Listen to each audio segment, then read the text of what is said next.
What is love? Baby, don't hurt me.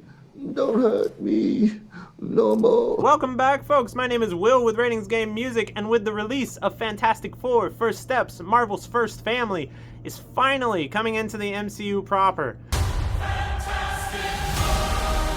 To commemorate this, we're taking a look at the top 5 MCU films of all time. The MCU has been running for close to 20 years now, made almost 40 feature-length films, which is too many, some would say. These top 5 are the real cream of the crop. There's been a lot of good stuff, there's been a lot of bad stuff. These are the very best films the MCU has to offer. At number 5, we have Ryan Coogler's Black Panther. Black Panther is a seminal work in the MCU. It's fantastic to see Coogler, who had previously made films like Fruitvale Station and Creed, really make the jump to full-tilt blockbuster filmmaking, something he would obviously continue in the years to come. And Coogler really excels here. I think he brings character, theme, and emotion to the forefront in a way that you don't see as often in these MCU films, and you don't see as often in blockbuster films in general. Yeah. But I have never seen anything like this. He manages to really retain his authentic voice and originality for the vast majority of the film's runtime, and it feels like a Coogler film through and through. Chadwick Boseman is amazing. You are wrong! All of you are wrong! To turn your backs on the rest of the world! Michael B. Jordan is incredible as Killmonger, the antagonist. Show me my respect. The entire ensemble is great, and Coogler absolutely knocks it out of the park. You will not be able to plug in, turn on, and cop out. At number 4, we have the Russo brothers' Avengers Endgame. Yes, Avengers Endgame is only number 4 on this list. But you wanted more? Look, I really like Endgame. I think it's really affecting. It was really wonderful to see how architects like Kevin Feige could orchestrate these payoffs across several decades of different stories.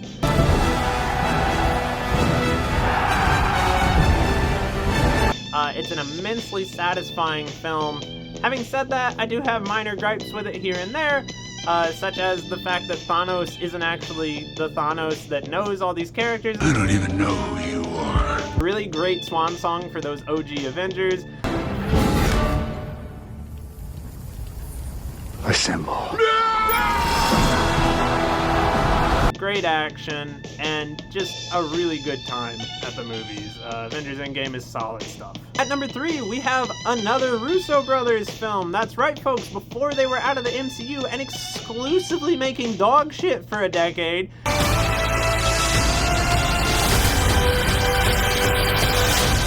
the Russo brothers kinda knew how to make banging blockbuster films.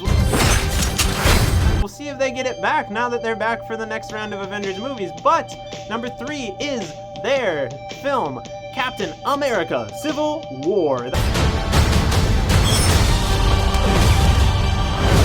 That's right, folks. The Russo brothers' Captain America: Civil War is really great. I remember being so impressed at the way that writers Marcus and McFeely were able to integrate so many characters into a narrative that was really compelling and still felt so grounded in Captain America's story first and foremost.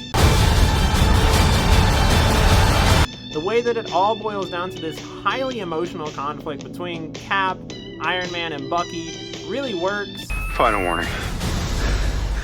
I could do this all day. I think the entire structure of it is just quite strong.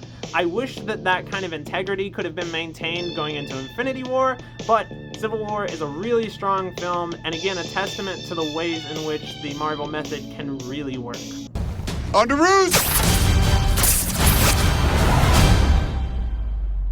Hey everyone. At number 2, I'm putting Doctor Strange in the Multiverse of Madness. That's right, boys and girls, Sam Raimi came back 20 years after making the original Spider-Man movie and decided to show all these motherfuckers how to fucking do it.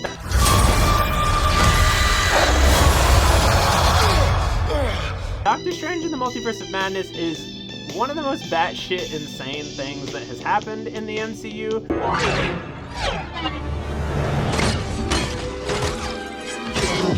While lots of MCU films take these up-and-coming directors and essentially sanitize them, sand all the edges off of them, and deliver like really sterile blockbuster products. Don't do it! This was fun! No! Sam Raimi came in and just made the most fucking Sam Raimi movie he possibly could.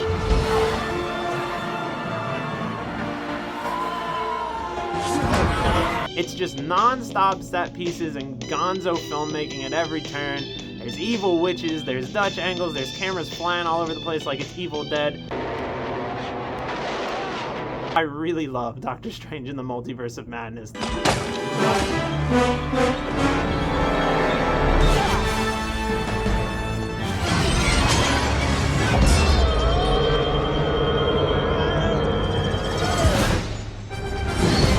The kind of pulpy, goofy, really fun comic book shit that I am looking for every time the MCU is at that. So yeah, I like this a lot.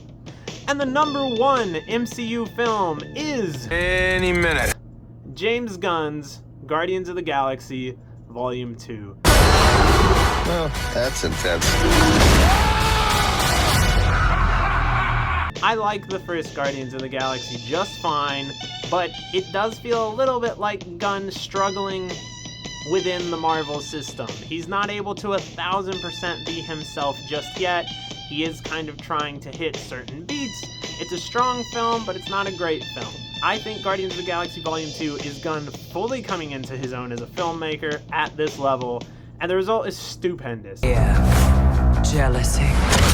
Betrayal. It's a colorful, emotional, character-driven work. Scenes like the showdown between Gamora and Nebula late in the film just really showcase the kind of verve that Gunn is able to bring to these things. It feels emotionally charged and incredibly dynamic in everything that's happening. I love Kurt Russell as Ego.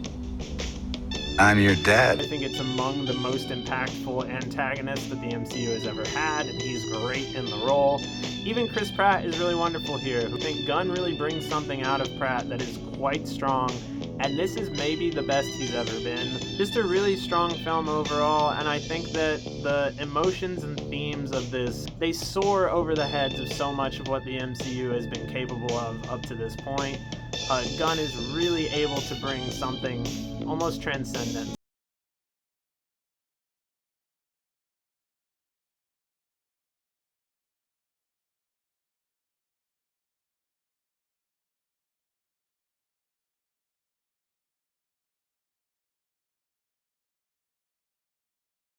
Guardians of the Galaxy Volume 2 is great stuff. My hottest take is that Gunn has actually not topped this. I think Guardians of the Galaxy Volume 2 and The Suicide Squad are his best films by a substantial amount of distance. They told me you people were conceited douchebags, but that isn't true at all.